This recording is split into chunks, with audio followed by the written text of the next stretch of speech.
Trader et futur trader, bonjour, ici c'est Thomas. Donc comme d'habitude, je vais vous faire une analyse technique de plusieurs actions et comme d'habitude, tout ce que je vais dire n'est pas un conseil d'achat ni de vente, c'est vraiment à titre informatif et pédagogique, c'est vraiment à vous de prendre vos propres responsabilités. Donc on va commencer par l'action intrasens qui est à l'écran, donc chaque bougie correspond à un jour de cotation. Donc l'action que vous pouvez voir dans le passé a pas mal progressé, donc avec les volumes, à chaque fois qu'il y a eu des volumes, il y a eu une forte augmentation, et à chaque fois que ça a construit, que la figure a consolidé, il y a eu une baisse des volumes. Donc ici, là, ça a consolidé, hop, baisse des volumes, ici ça consolide, baisse des volumes. Donc la consolidation a été très très longue. Là, les volumes reviennent doucement. Comme vous pouvez voir, ça commence à revenir, ça commence à remonter un petit peu. Ce qui, je pense, serait intéressant, c'est de prendre à l'achat sur la cassure de la résistance qui était tracée ici, donc là, vers les 1,05 €. Là, ce qui est rigolo aussi, c'est que ça fait une micro-base aussi, hop, comme ceci. Voilà. Donc, il y a une micro-base. Bon, après, je dis pas que si ça casse la micro-base, ça va pas aussi casser la grosse résistance ici. Non, enfin, faut clairement que la grosse résistance casse, donc il faut voir ce qui se passe. D'ailleurs, à titre d'information, les données qu'on voit à l'écran sont les données du coup du 24 septembre. Je tourne la vidéo le 25 septembre, mais c'est bien les données du 24 septembre qu'on a. Donc aujourd'hui, peut-être que l'action intrasens monte un petit peu, je ne sais pas trop. Voilà, donc du coup, en tous les cas, rentrez éventuellement en position sur la cassure de résistance qui a été tracée ici, en mettant votre stop loss sous le dernier plus bas, comme d'habitude, et sizez votre position en fonction du stop loss, la distance du stop loss. Je vous laisserai voir la vidéo justement comment sizer vos positions. Je vous mettrai un petit lien juste ici. Donc, action suivante, on va parler de l'action Avantium, hop. Donc, alors, Avantium, tac. Donc, on va reprendre un peu de recul pour voir un peu plus clair. Alors, vous voyez une zone qui est ici qui était assez serrée. D'ailleurs, ce que je voulais faire juste avant, c'était tracer aussi une zone qui était là. Parce que justement, c'était une zone, vous voyez, il y a bien une zone qui a joué ici. Donc il y a une résistance à la fois ici, mais aussi un rôle de support ici. D'ailleurs, le support qui est ici est devenu résistance à ces niveaux-là. Donc voilà, et pareil, il y a une super longue base à ces niveaux-là. Et donc voilà, donc c'était pour prendre un petit peu de recul. Donc on a cassé la zone qui était un peu compliquée, vous voyez, on l'a explosé. Depuis, on retravaille un petit peu dessus. Donc on va se rapprocher. Donc voilà, vous voyez la zone compliquée que j'ai tracée en bleu ici. Donc là, en fait, on est tout simplement sur les plus bas de la zone un peu compliquée. Et vous voyez, on peut tracer sur les données journalières un espèce de triangle.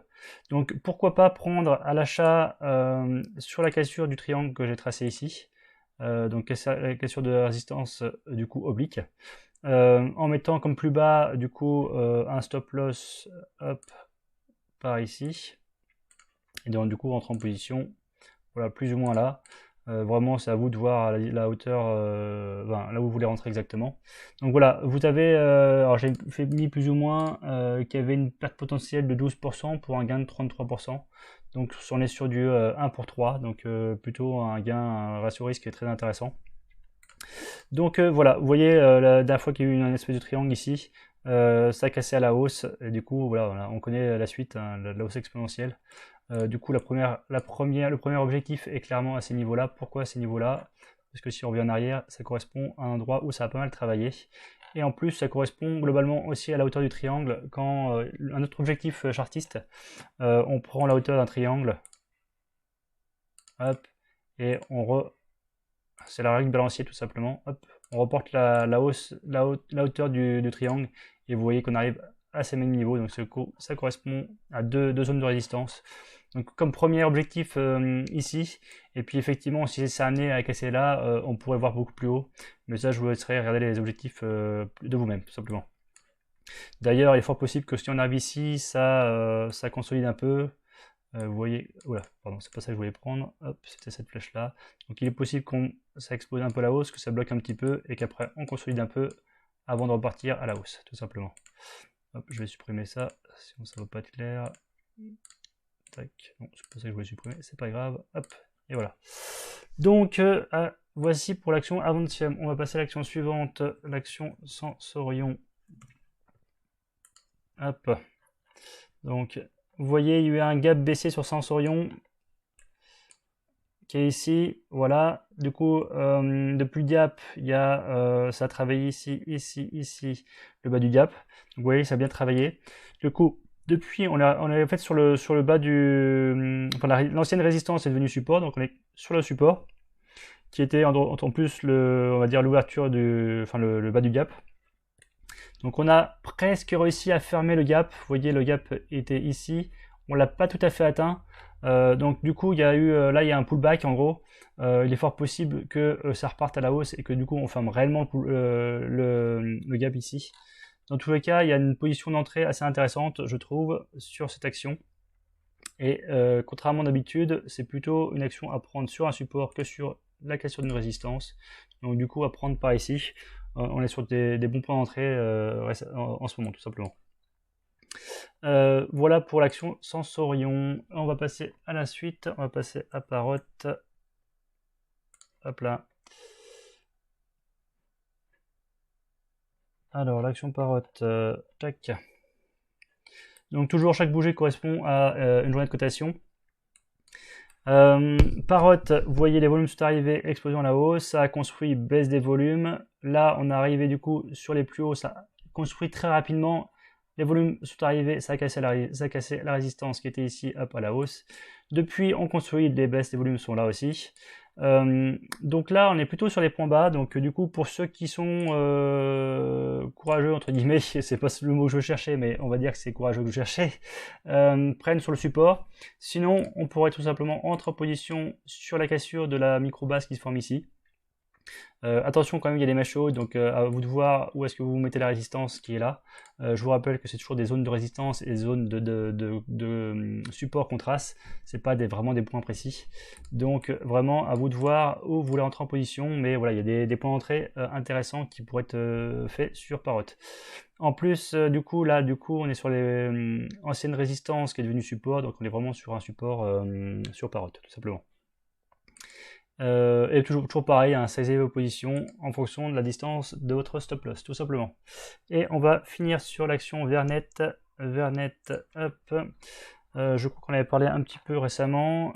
Du coup, dans le passé, il y avait un triangle ici, volume sont arrivés, ça cassait la hausse ce triangle. Là, il y a eu du coup depuis la construction du triangle, donc les volumes ont baissé par rapport aux explosions. Donc le triangle a été cassé par le bas par contre. Donc, alors, il était d'abord cassé par le haut, puis par le bas. Vous voyez, il y a eu directement le pullback directement. La cassure n'a pas fonctionné tout simplement. D'ailleurs, les volumes n'étaient pas non plus astronomiques. Bon, dans l'occurrence, là, vous voyez, j'ai tracé une droite de tendance qui est ici, que j'ai mis en pointillé. Et du coup, on pourrait éventuellement entrer sur le support. Donc, du coup, rentrer sur cette zone, sur cette droite ici. Voilà, après à vous de voir un peu comme vous voulez trader, mais c'est quand même un bon point d'entrée. En plus, on est aussi, si on prend un peu de recul, vous voyez, c'était la droite, la résistance que j'ai mis qui est horizontale. C'est aussi une zone de résistance. Vous voyez, là, tu as travaillé ici, ici. Alors c'est effectivement, c'est plus ou moins c'est toujours une zone, hein, vous voyez, j'ai mis une droite, mais et du coup en fait on est aussi bien sur une résistance du coup oblique ici que j'avais tracé avec la droite, que une résistance horizontale qui est avec la droite pleine. Donc il y a une zone qui est ici qui est un bon point d'entrée parce que du coup voilà, c'est une zone qui a été travaillée, donc c'est toujours dur de casser une zone qui a été travaillée. Donc voilà, il est fort possible qu'on assiste à un rebond sur l'action Vernet et qu'on parte vers les plus hauts. Bon, par contre, attention, en ce moment, vous avez vu comme moi que les actions, que la bourse est pas mal chahutée. Forcément à cause du Covid, hein, comme toujours. Donc c'est vrai qu'en ce moment, ça a pas mal bougé cette semaine. Il y a eu beaucoup de baisses. Mais voilà, c'est aussi une baisse aussi sur Vanet. C'est aussi pour ça, parce qu'en fait, voilà, les bourses ont peut-être pas mal chahuté. Donc éventuellement, un bon point d'entrée à ces niveaux-là. Voilà, je crois en avoir fait le tour pour aujourd'hui. Je vous souhaite de très bons trades. À très bientôt. Et comme d'habitude, n'hésitez pas à liker la vidéo si elle vous a plu. Allez, à bientôt. Ciao.